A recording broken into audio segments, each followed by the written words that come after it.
माँ को या कोई घर में मांगने के लिए आता है तो आटा चावल दाल या कुछ भी भिक्षा देते हैं, तो अगर उसको बेच के अगर मदिरा पान करता हो हाँ, तो गलत है, गलत है। आप भी गलत फल के भागी बनेंगे। इसीलिए हम प्रायः सबसे प्रार्थना करते हैं, कोई मांगने आता है, कुछ संत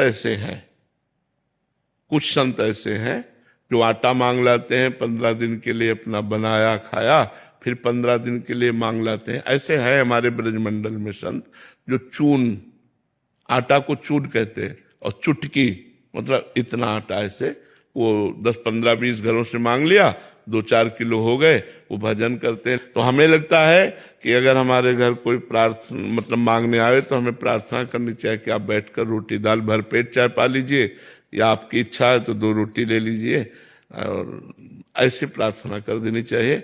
अन्न है, रुपया है, बहुत देख समझ के देना चाहिए। अगर बोले तुम्हें श्राप लगेगा, अगर इतनी सामर्थ्य होती तो घर घर भटकते काहे को। श्राप और वरदान देने की सामर्थ्य होती तो दरवाजों पे भटकना नहीं होता, समझते हो। काफी सारे ऐसे हैं कि वो पैसे मांगते हैं कि 500 रुपया दे दो हमें। घोर पाखंडी होते हैं जो ऐसा कहते हैं। ये वृंदावन में दर्शन हुए थे, किसी ने एकदम से हमसे अपशब्द बोला, मतलब कि अगर नहीं करोगे तो ये आपके साथ कष्ट होगा। और जीवन में उसी अगले साल हमारा नया पुत्र हुआ तो उससे बहुत पीड़ा हुई। तो हम लोगों को लगा कि हम नहीं, ऐसा कभी नहीं। वो संयोग है, देखो वो संयोग है कि आपका प्रारब्ध बुरा आ गया और आपको लगा कि उस महात्मा ने कह दिया तो ऐसा हो गया। बिल्कुल कदापि नहीं, ऐसा कदापि नहीं। वो बुरा प्रारब्ध आना ही था, उसके लिए महात्मा का कोई उसमें वाक्य नहीं है।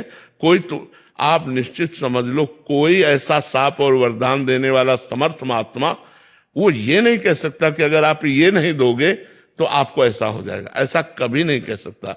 मांग सकते हैं, वो भिक्षावृत्ति से आते हैं, ऐसे भी महापुरुष भी होते हैं जो भिक्षावृत्ति से आते हैं, तो वो बहुत संतोषी होते हैं।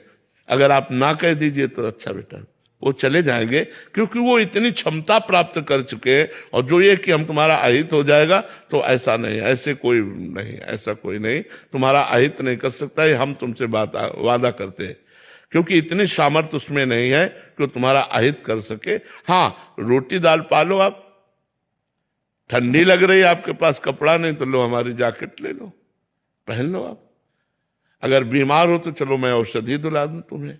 इतनी सेवा तो हम कर सकते हैं। इसके आगे रुपया हमें जहां देना है वहां बहुत होश में देना है, और ये बेच लेगा इसको भी बहुत होश में देना है, क्योंकि वो शराब पीता है, मांस खाता है, तो उसके भागीदार हम भी तो बनते हैं ना। इसलिए दान सुपात्र को देना चाहिए। शास्त्रों में वर्णन आता है दान को सुपात्र को